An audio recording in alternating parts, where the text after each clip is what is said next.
welcome back, Carlos Kitchen CC food lovers. Thanks for coming back. So today in this video I am going to be preparing 3 different types of smoothies: watermelon, pineapple, fruits and veggie. Please enjoy, guys.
Here are my ingredients that I'm going to be using in the watermelon smoothie. Guys, please remember to share this video out. Thank you so much. Please remember, if you're new to this channel, please hit that red subscription button and turn on your post notification bell so you will not miss out on my next upload. Thank you so much for your support, guys.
today's number one smoothie, guys. Watermelon. Oh my god, this is so filling, delicious, rich. Guys, let's enjoy the rest of the smoothies. We have two more to go. And don't forget to...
Look at these vibrant colors, guys.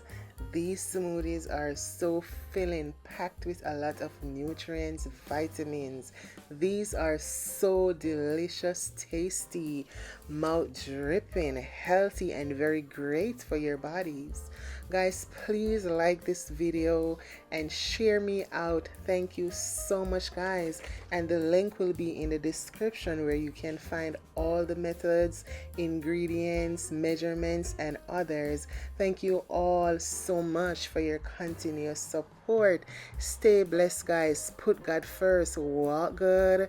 Be good. Show kindness, guys. Thank you so much for watching today, and I'll see you again in another video. Bye, guys.